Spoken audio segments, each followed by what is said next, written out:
Halo semuanya, Sawadee-krap. Kembali kita update terkait dengan persidangan hari ini dengan terdakwa Ferdy Sambo dan juga Putri Chandrawati. Salah satu hal yang membuat kita nggak terkejut ya. Kenapa nggak terkejut? Karena pasti Putri Chandrawati dan juga Ferdy Sambo akan melakukan banyak hal untuk mencapai target hukum dari peristiwa ini. Hari ini Putri Chandrawati melakukan persidangan melalui Zoom karena alasan dikatakan dari kuasa hukumnya PC terkena COVID. Jadi dia tidak bisa datang dan nggak masalah bisa dilakukan lewat Zoom. Kemudian juga dari dari kuasa hukumnya mengatakan bahwa nanti akan diminta untuk mengirim dokter pribadinya untuk menyembuhkan Putri Chandrawati. Itu yang pertama. Bagi aku yang pertama ini, apakah ada sebuah strategi baru yang dilakukan dari Putri Chandrawati karena sudah mendekati tahapan pembuktian, makanya kalau tidak secara langsung pasti akan ada banyak hal yang tidak sama lah kalau kita ngobrol atau penyidikan secara langsung atau persidangan langsung atau tidak, itu ada banyak hal yang berbeda. Kalau kita tidak datang langsung kan tekanannya itu tidak terasa gitu, apalagi pada saat disorot media. Karena pada saat di persidangan tuh gini teman-teman, karena kalau Putri Chandrawati datang ke persidangan pada saat saksi lain atau terdakwa lain yang sedang dibahas, kita kan bisa mengamati juga bagaimana reaksinya dari Putri Chandrawati. Tetapi kalau sidangnya menggunakan kayak Zoom seperti ini dengan alasan tersebut, Putri Chandrawati tidak bisa diamati pada saat terdakwa lainnya berbicara atau saksi lainnya berbicara atau hal topik yang tidak berhubungan secara langsung dengan Putri Chandrawati, itu akan nggak bisa kelihatan. Itu bisa memberikan keuntungan bagi seorang Putri Chandrawati. Nggak menutup mata, banyak juga masyarakat kalau aku lihat dari komentar kalian di berbagai TV nasional Indonesia yang mengatakan, ini mengada-ada aja nih. Ya mungkin aja benar, siapa tahu dia sengaja meng-COVID-kan diri karena risiko dari COVID mungkin lebih ringan dibandingkan dengan risiko yang akan dihadapi pada saat dia datang nanti. Bahkan ada keterangan dari Ferdy Sambo di persidangan hari ini, dia mengatakan bahwa kami di keluarga, termasuk juga Putri Chandrawati, kami punya standar dari menghindari COVID itu sangat tinggi sekali. Makanya karena sekarang standarnya nggak tinggi, istri saya terkena COVID gitu ya, di rutan.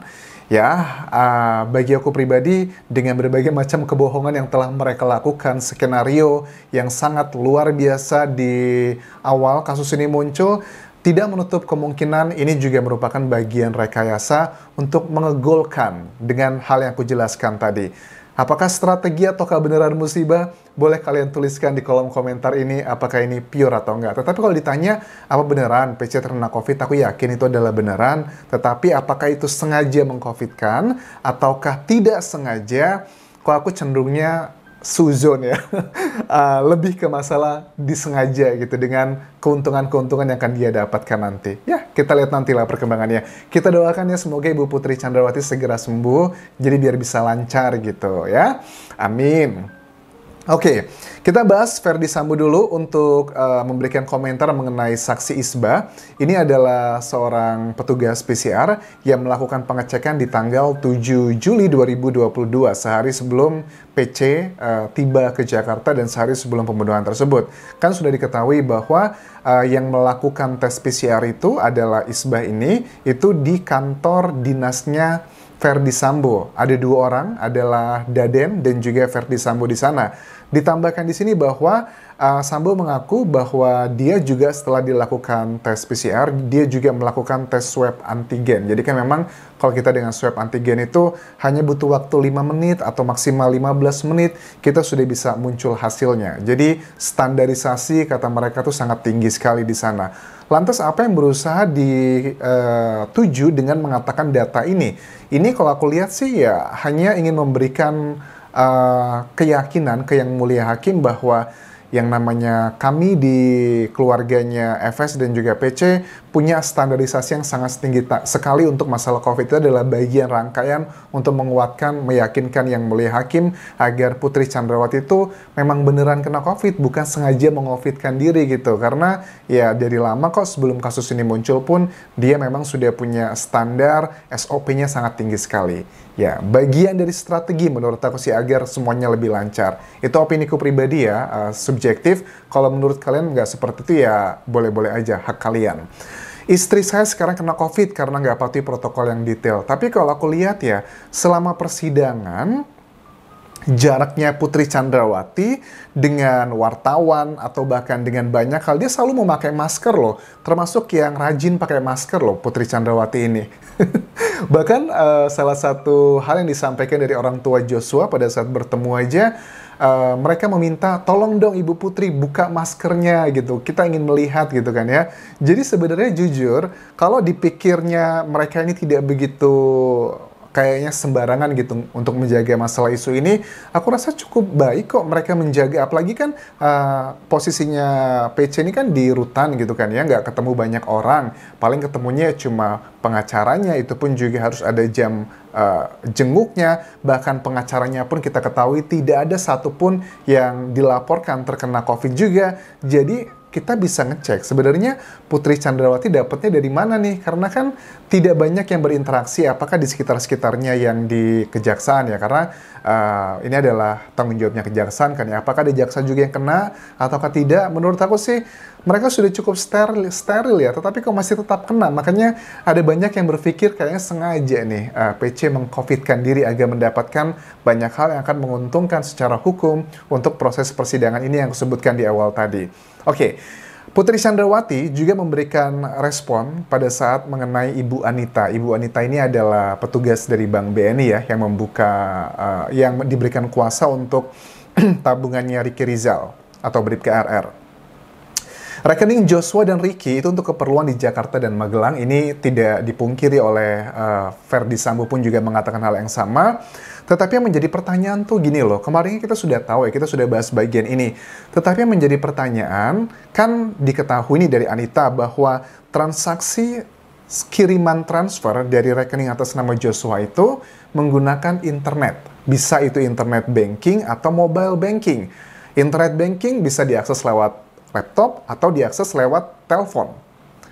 Mobile banking sudah pasti itu diakses dari handphone. Nah, itu yang menjadi pertanyaan, di mana handphonenya Joshua, ada 3, terus di mana laptopnya Joshua. Karena itu kan transaksinya terjadi di tanggal 11 Juli 2022. Masa hilang sih?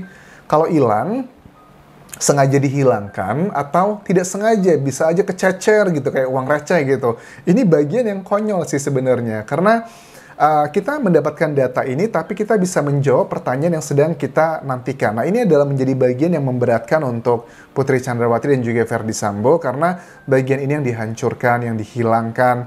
Kalau memang di laptop dan handphone tersebut hanya berisi transaksi untuk keluarga, transaksi misal masalah bisnis, kenapa dihilangkan? Kita kan masyarakat netizen berpikirnya tuh kemana-mana gitu. Apakah mungkin ada pesan-pesan yang tidak pantas, yang memalukan, gambar-gambar juga yang tidak pantas, memalukan, yang ada di devices tersebut, alat telekomunikasi tersebut. Itu kan ngebuat pertanyaan, dan memang bukan hal yang tidak mungkin merujuk ke sana, kenapa itu juga dihilangkan begitu.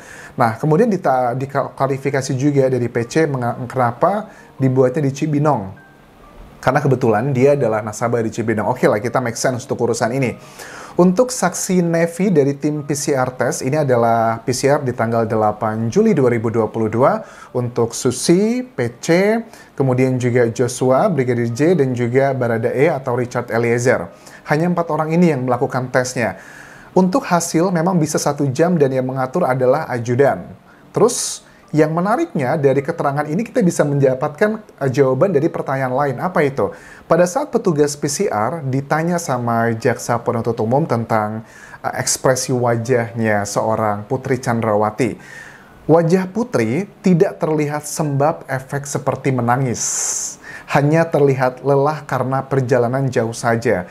Kok ini bertolak belakang dengan keterangan dari saksi favorit netizen Indonesia. Siapakah itu? Susi. Kangen juga ya sama Susi ya, pengen ngedengar keterangannya di persidangan. Menghibur sebenarnya. Susi mengatakan bahwa selama perjalanan dari Magelang menuju ke Jakarta, katanya banyak diam, bahkan dikatakan menangis sebelumnya di Magelang tersebut, dan terkesan kayak depresi seperti itu. Tapi petugas PCR melihatnya tidak ada tuh ekspresi wajah yang sedih atau gimana-gimana kalau orang habis menangis semalaman, apalagi habis dilakukan seperti peristiwa klaim mereka di Magelang. Pasti kan ada beban mental yang akan terlihat dari wajahnya, nggak bisa tidur, galau, gelisah, ini dan itu.